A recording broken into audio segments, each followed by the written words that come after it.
and people were hiding in this metaverse because their real life sucked and the planet was destroyed and stuff like this. I don't like this scenario.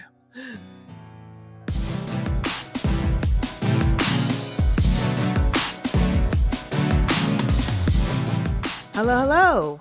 Welcome to the first episode of On-Chain Medley. That was Igor Mandrigin.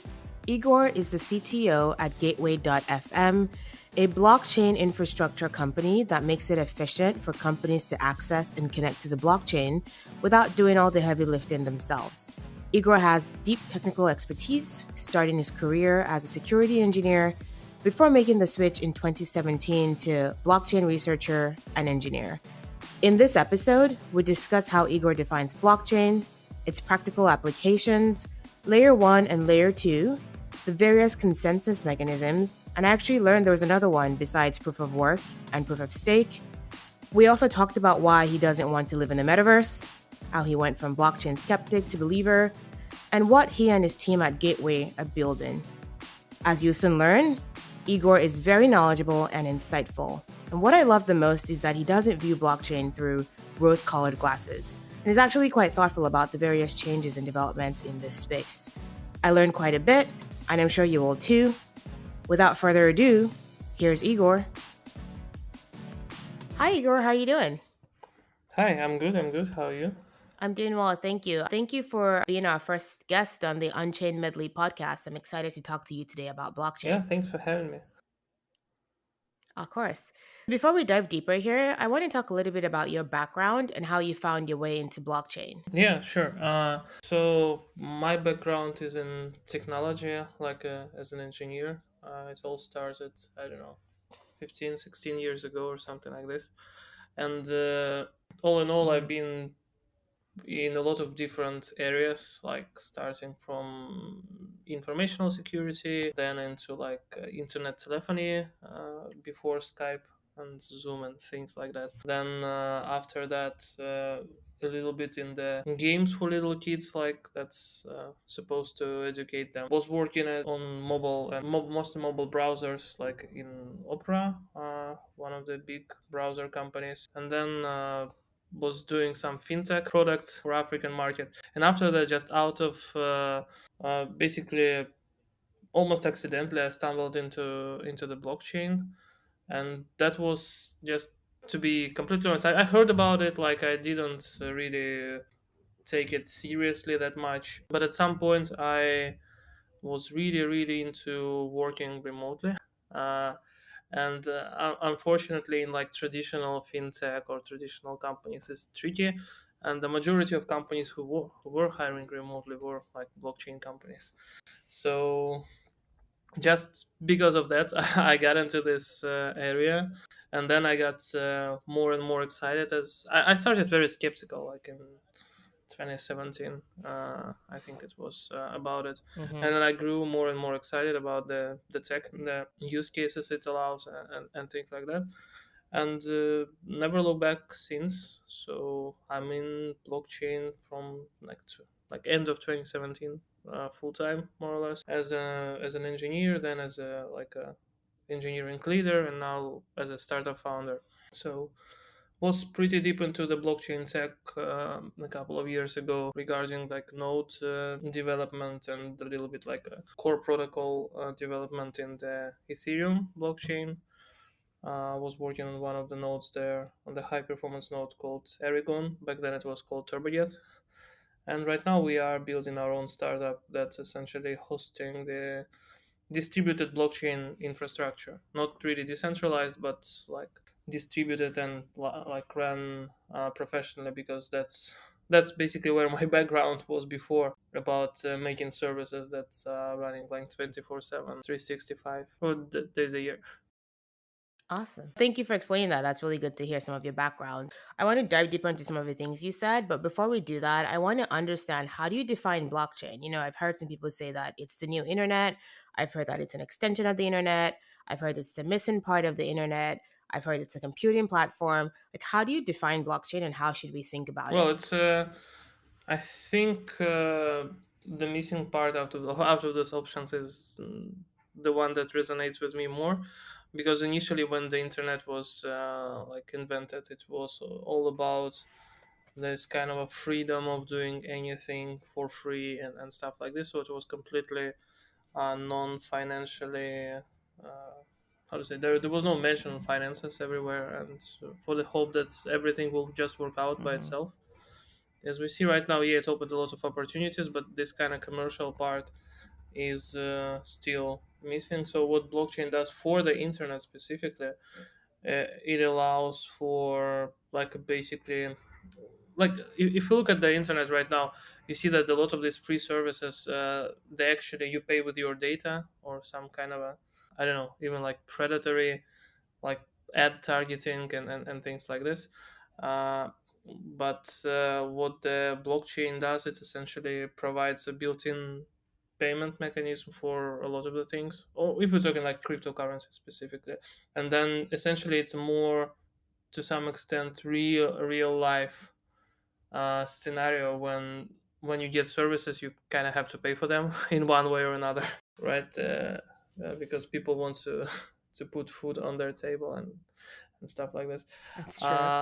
But also, if we're looking at the blockchain more broadly, it's just a technology that allows for multiple parties who don't really fully trust each other to still work together, using math instead of trust kind of and contracts agreements. So basically it replaces some of the trust assumptions that you have, for instance, with your bank or with your, I don't know, uh, like shop or something, with an actual provable mathematical things. And that's where it gets maybe even more use cases than just cryptocurrencies, because cryptocurrencies is just one use case of the Hmm. blockchain, and a lot of the blockchains have cryptocurrencies anyway, because that's the way you pay for using the blockchain. That's the way you pay for those people who run nodes, who protect the system, who like create new blocks, who keep this operational. But all in all, you don't have to, your use case don't doesn't have to be a monetary use case of this blockchain. You essentially can do a lot of the things that requires multiple parties that don't really trust each other. That makes sense. So you mentioned something that was interesting. You said, a lot of blockchains, that is true. They do have their own sort of cryptocurrencies. Do you think that that's sort of always going to be the case? So if you have a blockchain, you have to have a cryptocurrency for you to take advantage of that blockchain, or do you think that those are like two separate things, or are they one and the same? I think right now it's very like with the current market, it's kind of commercially makes sense to have a cryptocurrency. But I definitely can see that for some bigger enterprise use cases or something like this, you don't really need to have a currency connected to the blockchain. So, as I told, since the blockchain is the power of the blockchain is essentially that there is no single party who can control it, right? So then that means that, let's say if you getting like an enterprise use case where you don't really trust exactly the supplier of the parts that you're buying, and then you're working with somebody else, and then yeah, you have like four or five parties together to build some kind of a, let's say, I don't know, a car or something, physical product, or a mobile phone. And since you want to make sure that they don't kind of a meddle with numbers, and don't report wrong numbers in the warehousing and stuff like this, you can validate this, force them to do a commitment to the blockchain, and it could be like a private blockchain, which is important, that if it's private, that it shouldn't be controlled by a single company, it should be controlled by multiple companies. But in these use cases, if there's, let's say, a consortium of companies who run its own blockchain for subsidiaries and whatnot, I don't see why they need cryptocurrency for that. But if it's a public blockchain that everybody can use, then cryptocurrency is necessary, because otherwise, how would you incentivize people to like buy servers and run nodes and like validate things? Let's say validating the blockchain or keeping it secure. So it's, you need money for that, and that's why it's like a lot of the blockchains, or all of the public blockchains, they come with a crypto built in. Okay, that makes a lot of sense. Thanks for shedding some light on that. I really liked how you defined blockchain as allowing multiple parties who not necessarily might trust each other to be able to sort of communicate and maybe do business together or just collaborate together. And I know cryptocurrencies is sort of one of the main applications of the blockchain, but I am curious how you see other applications in the Well, future. I'm not a futurist, so it's very hard for me to invent on the fly something that doesn't exist yet. But That's like some fair. of the cases that I definitely see it, like apart from like transferring value here and there, is definitely the things where you need to prove that the data stays untampered. So like your medical records history. So using a blockchain, even a Hmm. public blockchain, you can make a provably basically you can make like a software that will show the proof that your medical data was never tampered with, because what the blockchain is very good at is tamper proofing, so nobody can go back in time and, and rewrite some history.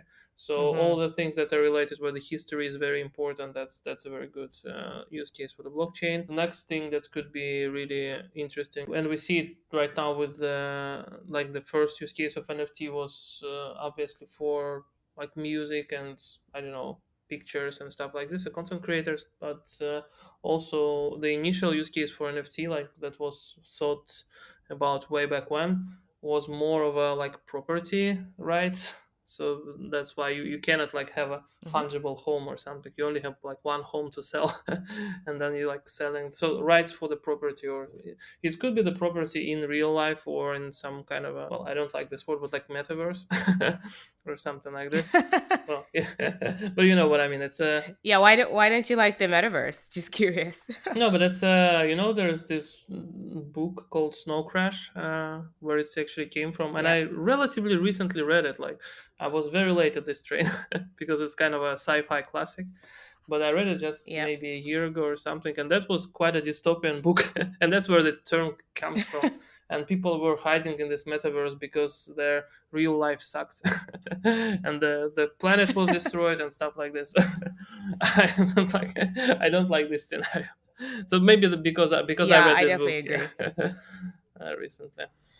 No, you're right. It is definitely scary for all going into the metaverse to hide from our real lives. I think that's a very scary reality, but unfortunately, it might be the reality in the future. But Maybe. we'll see how we all navigate and manage that. Yeah, I like my real life, so Yeah. Same yeah, here, same here. But I'm intrigued by what this metaverse thing yeah, is, absolutely. and see what that entails for sure. All right. There are different types of blockchain. You hear about Bitcoin, you hear Hmm. about Ethereum, you hear about Solana. I'm always just curious, like, why are there so many? I know Bitcoin, was sort of like incomplete. It wasn't Turing complete, so you couldn't really do Hmm. loops and smart contracts. Although I think there's a new update now that allows for smart contracts to be on Bitcoin. But I'm just curious though, like, how do you see those sort of different blockchains that are out in the market? What's the value of having so many? Yeah. And will one eventually be the winner, or will they all continue to coexist? Well, first of all, like just to be like very very clear, I think building a blockchain it's a kind of a high risk high reward game right now, because if you will be Hmm. a winner in the future, the rewards for your group of people who initially invested in it, it will be like huge. That's why everybody is trying to build a blockchain and try to make it the mainstream, because again the rewards are huge, and if you have some money to spare on building it, and some people have a lot of money to spare, so that's that. So and for some chains it was quite lucrative thing financially. But all in Hmm. all, no blockchain is perfect, and right now it's a huge like Cambrian explosion in like experimentation with different blockchain fundamental parts. So Bitcoin was the first one who is essentially invented a cryptocurrency, and the main thing about Bitcoin was essentially this trustless thing. So you have miners, you have like economic mechanisms about not having to trust any kind of institutions or any kind of companies to run this thing. And of course it was a sort of response to the world financial crisis of 2008, right?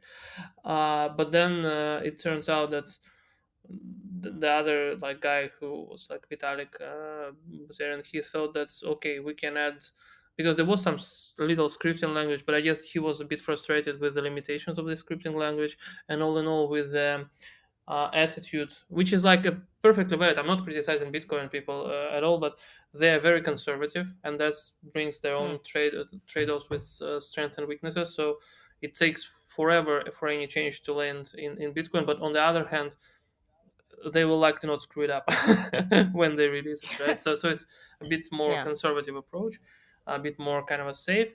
And Vitalik, I guess, was also frustrated with. I don't want to put words in his mouth, but I think he was frustrated about like both not being able to do something cooler with scripts, and also not being able to improve this part because of the conservative nature of that platform.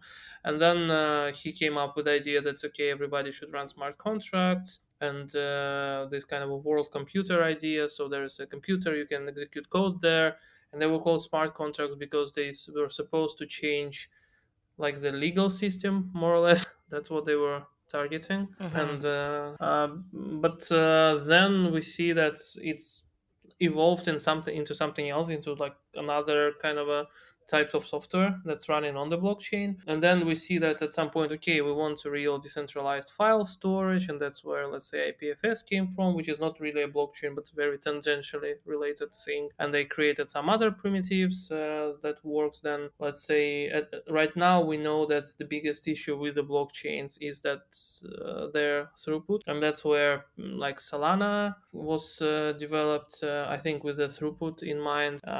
They because one very strong idea of the Ethereum blockchain that the normal user should be able to run a node on their own computer, like on the consumer grade laptop, as they mentioned it. But Solana just threw this thing out of the window and tell that no, we want I don't know, like or 400 transactions per second, 1,000 transactions per second, or something like this. But we don't care about the hardware limitations. So that means that Solana nodes are extremely heavy, and you need to have a really powerful computers to run them. But on the other hand, they provide like a much higher throughput. On the other hand, with Ethereum, they decided to go with this kind of a layered approach when you have a so-called layer 2 solution, and they call the main block.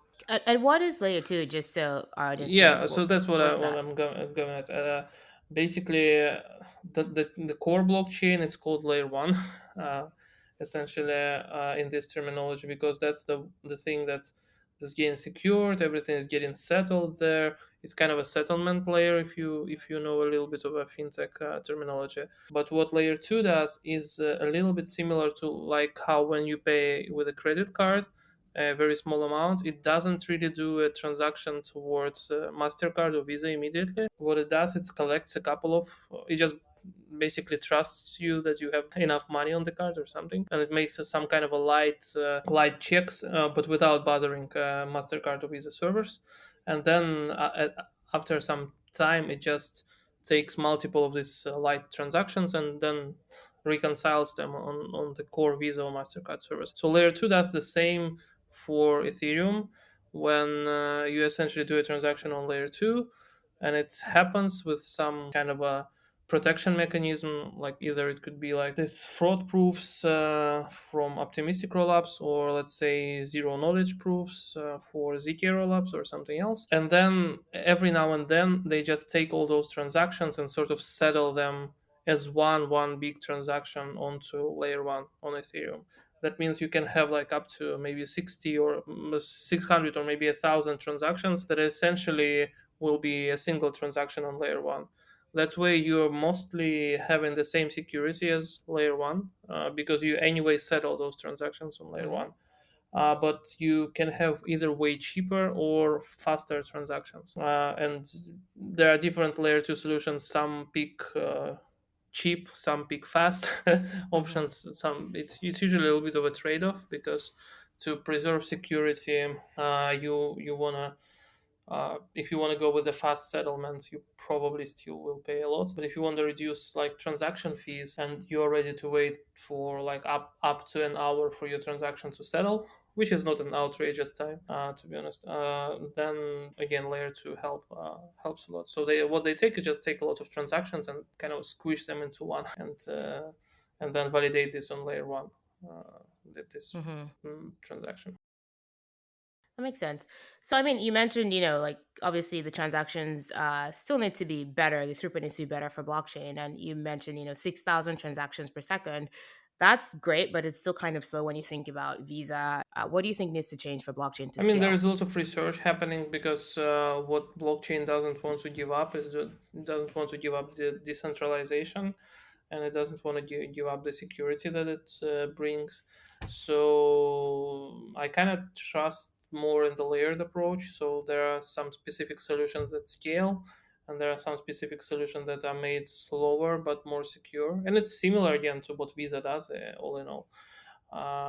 But because so far I see with at least the current research, because there's also a lot of research around, like, let's say, the zero knowledge proofs and yada yada yada, which are also can be used for scaling for like of the blockchains, just yeah, for some deep technical reasons that I don't want to get into right now. But all in all, to not to give up the trade-offs and to be able to run nodes across the globe and to have like a resilient system, I think the layered approach right now is the most convincing to me. Maybe for a small, so it's similar to like Bitcoin and Lightning networks on the Bitcoin, and then of course the Ethereum and all the layer 2 solutions, or side chains or something. That's fair. So then, are you saying then that we'll always have to have a trade off between like security and scalability, like in the near term? Is that how like I should sort of think about that? If we're talking about like decentralized security, then yes, because so far, because again there could be some breakthrough in some algorithms or in some methodics, because a lot of people are working on this, and but all in all, you still need to, if you take in the transaction that needs to be like added to a block, this transaction first from your computer need to somehow get to a validator or a miner or something like this validator or a miner needs to like include it in the block, do all the things that are needed to secure this block, and then send it for the other nodes to check and then this other nodes needs to like gossip it to the other. So as long as Hmm. so it's a lot of it's many steps. If you compare it to just a normal bank transaction when you just connect to the database directly, like, and that's it.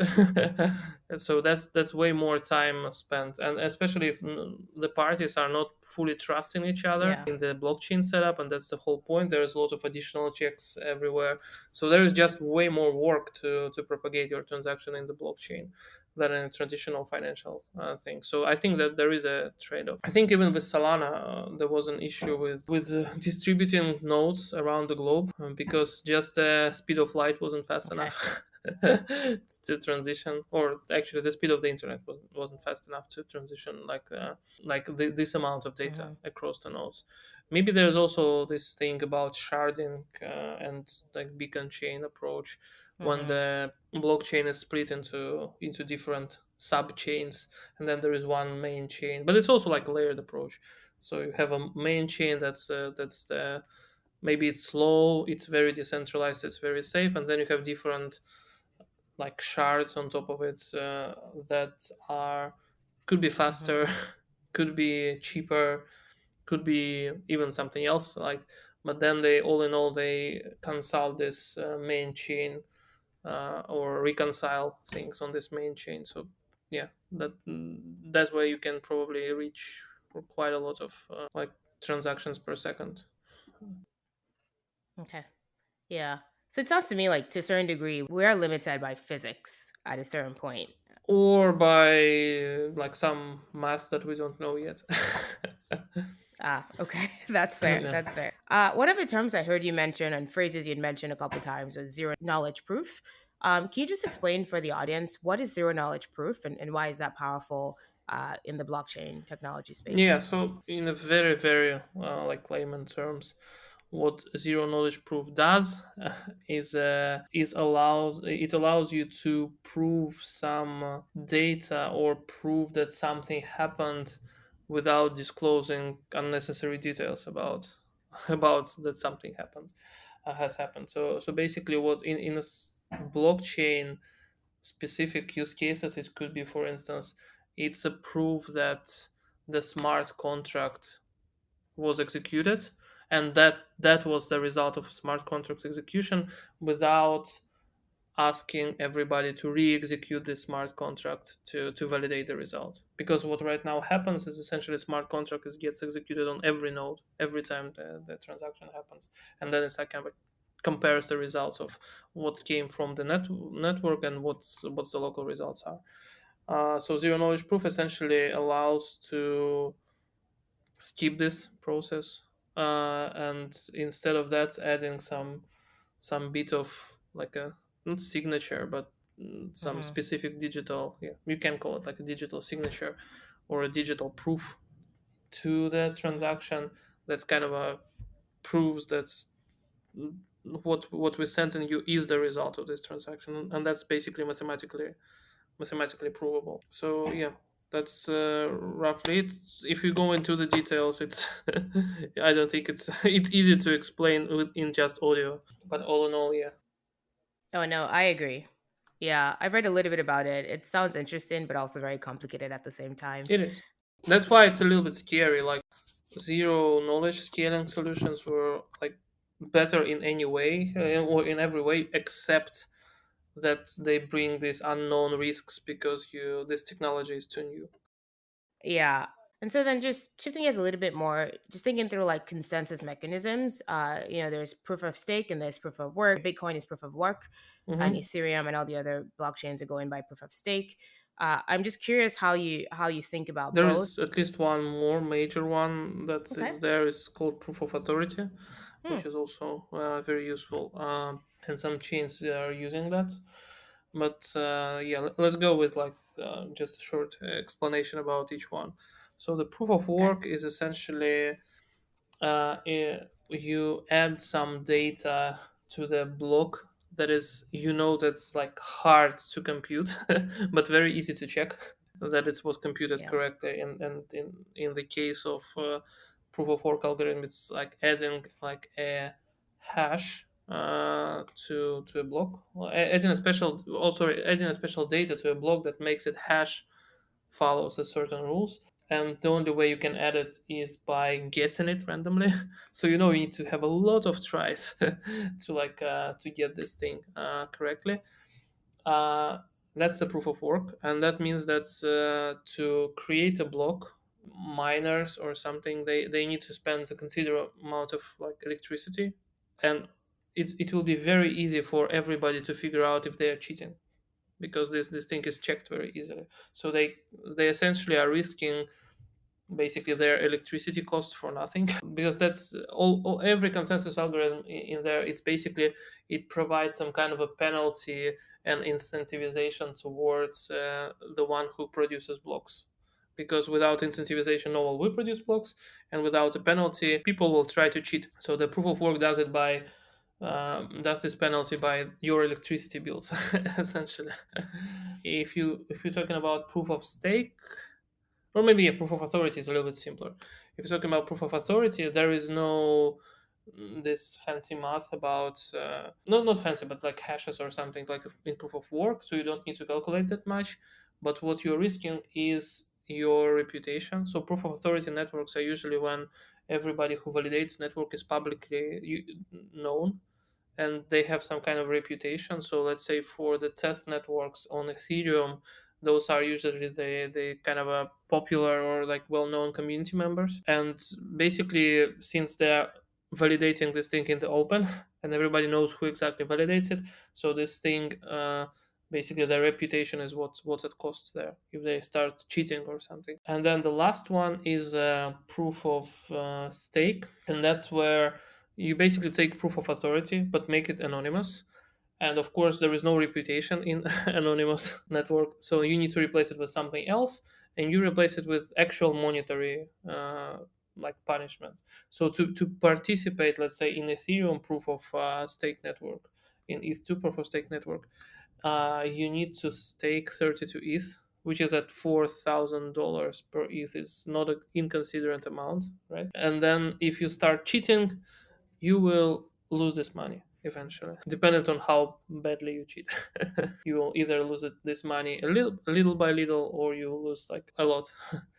So, and that's where The proof of stake is kind of good because it's way more energy efficient.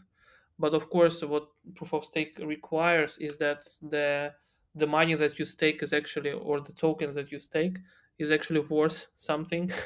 So your risk is like somehow it's not insignificant, right? So that's how you trying to behave like nicely. That's basically the story. And I think for the proof of work and proof of stake specifically, they're difficult for the new chains. I would say the newly launched blockchain stake could be very much vulnerable when they use proof of work or proof of stake, just because there is not enough Wow. people or running this thing, or for instance the token or the cryptocurrency that you stake in proof of stake, it just doesn't it's not worth enough for the punishment to be like real punishment in case when you misbehave. So you can misbehave and basically have nothing. So that's why again for the new chains, I think proof of authority then move into Hmm. proof of stake is kind of the smart move, because you first put the reputation at stake, and then you put money at stake as soon as the chain is worth something. Interesting. So you're saying it's going to, like you mentioned, proof of authority, then proof of stake. So are you saying it should be like a layered approach? No, So I you think like do, just with time, you can okay, replace proof of authority to proof of stake. gotcha. On the other hand, there is of course the thought that if your blockchain is not worth much, then nobody will try to hack it because it doesn't for your token, like It's nobody fair. cares about. So yeah, that's taken into consideration. But I think proof of work was the first one, and it was like linking the blockchain to the real world, which is good but it's like really bad for environment and whatnot. So I think that no new chains will do proof of work right now. It has a bad rap, and Okay. yeah, it's actually like just a lot of electricity wasted if you want. Yeah. Yeah, it's not very efficient.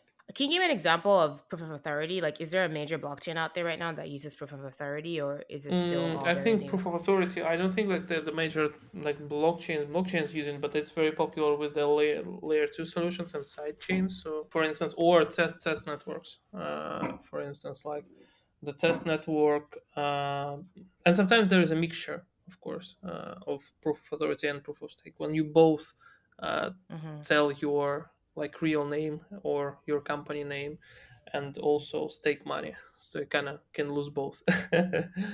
But I think like for pure proof of authority, there is there are mostly testnets on like Ngurle and what's it, Ringby, I think, on the Yeah, Ethereum. Rinkaby. Yes, and then Yeah. this mixed proof of stake slash proof of authority is very popular. Like there's XDAI sidechain, there is like Polygon, of course, and Hmm. yeah, there are some others. I'm not sure. Yeah, probably like Binance Smart Chain is also using some mixture of proof of authority and proof of stake because they're very well mixed together, basically. Gotcha. Yeah. Just real quick question on that, on proof of authority. Just given that, you're saying Hmm. we have to know who the people are behind it, or, you know, the machines behind that. Like, isn't that to fit the whole Hmm. purpose of like the blockchain allowing, anonymous identities? How do I process Yeah, all yeah, but that? it's also, I mean, that's only the ones who produce blocks that are not anonymous. Of course, it's like it contradicts a little bit, but in another on another hand, you Right. still can have like just some internet personalities. Nobody asks you to upload your like passport or something to this network. It's more or Yeah. less you prove that you Hmm. maybe own this domain name, like if you're a company, and then just put a domain name in there, and then things like that. So it's still like it's a little bit KYC ish, but it's a very light KYC. But on the other hand, this thing that's making everything completely like anonymous, completely like for on all the parties, it has its own challenges. So that's just a way around. It's a little bit like, again, especially for the chains that are not the core blockchain layer ones, it's a good like option, I think. Makes sense. No, thank you for sharing all that. That's very interesting and insightful stuff. So, just shifting gears a little bit more now to your startup called Hmm. Gateway.fm. Yep. Can you share a little bit more Yep. about what Gateway.fm does and your Yeah, role yeah. in all that? So I'm the CTO and co-founder in there, the technical co-founder. And what we try to do right now, it's a very early stage startup, so we just closed our seed round, and Congrats. yeah, thank you. So it's I think, what's it, like 8 or 9 month old only. Oh wow, So it's a what we're baby. trying, yeah. So what we're trying to do is to basically provide the reliable and distributed RPC services for like whoever wants to build on the blockchain, because everybody knows that, like, blockchain kind of promises that, okay, you can run your own node and you can, like, of course, just not ask and not use anybody's services to actually access the blockchain. But the problem is, right now, if you're building a blockchain application, you already have like a lot of people to hire, or you need to know everything by yourself. So you need to know, like, front end to make a nice website for the nice UX for the people to interact with your blockchain. You need some backend usually as well, or you need a smart contract on the chain that's and it needs to be audited and stuff like this, because that's one a huge kind of part of logic usually lies in smart contracts. And then you also need to know essentially how to run nodes and how to monitor them, how to recover them, and things like that. And unfortunately, that's not very easy. There's a lot of hassle, and I know a lot of developers, like a lot of developers, they, even the relatively big ones, they just don't have enough resources, or and don't it just doesn't make financial sense, to be honest, to run it. Of course, you want, if you want it just out of like the spirit of the blockchain, kind of thing, you can, but that's a lot of expenses for you at once. First of all, because the machines that needs to run those nodes, if in a professional environment, they need to be pretty beefy. And that's not even talking about something like Solana that will not run on the consumer hardware at all. uh, and Also, they need to be like monitored 24/7, and they need to be stable. All these things makes the RPC services and the kind of infrastructure services on the blockchain in a more vague way very popular. We are not the first one who is doing this. There's lots of interesting services already on the market. Where we are different is that we are trying to avoid using public cloud, because what we see it as a little bit of a one more risk to the blockchain, because like 90-ish% of the nodes of the Ethereum or and other chains are in like AWS and similar providers. What we're trying to do is to actually lease servers around the globe and stuff like this, to be able to run it in a little bit more distributed way than the others. Gotcha. So you mentioned two terms Mm. there that I want you to just define for us. You said RPC and you mentioned node. Yeah. What is an RPC and also what is a So node? basically, in blockchain, uh, instead of like your normal client server architecture, when you have a single or couple of servers and then you have a client, in the blockchain world, everybody who's participating in is running a node in the network, and it's called a node because all of them are kind of equal, right? So there is no like server that Mm-hmm. control client or something like this. They all talk to with a P2P network. So if you run like Bitcoin Core, or you run Go Ethereum, or you run whatever near core, uh, is basically you run a special software that syncs the blockchain on your computer. It, first of all, it helps to also secure the network, like, because the more people sync, the better.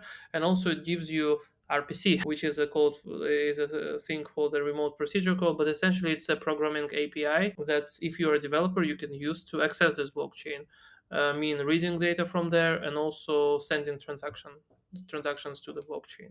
So let's say if you are having a wallet of any kind, so the wallet is, let's say like hardware wallet, like Ledger. So for instance, if you have a Ledger and you use it, that means that Ledger, the company, runs nodes somewhere that your hardware device and your Ledger Live application it communicates to be able to send transactions to the blockchain and to actually read your transaction history. I don't know, like read some other things from the chain. So that's basically how it works. And yeah, so to be able to read data from smart contracts, or like if you create in a wallet or exchange or anything, you basically need to run nodes. If you just if you don't have backend, if you only have front end on in your application on the blockchain, then you might not need it. But if you're making anything that's remotely complicated, you still need it. Okay. And then just some final questions here. And you mentioned talking about nodes. You mentioned distributed nodes, and earlier you'd mentioned distributed blockchain versus decentralized blockchain. Just really quickly, like, what's that distinction? Like, what is distributed versus Mhm. decentralized, and are they sort of related, or are they two different Yeah, that's things? why I'm trying to pick words very carefully there.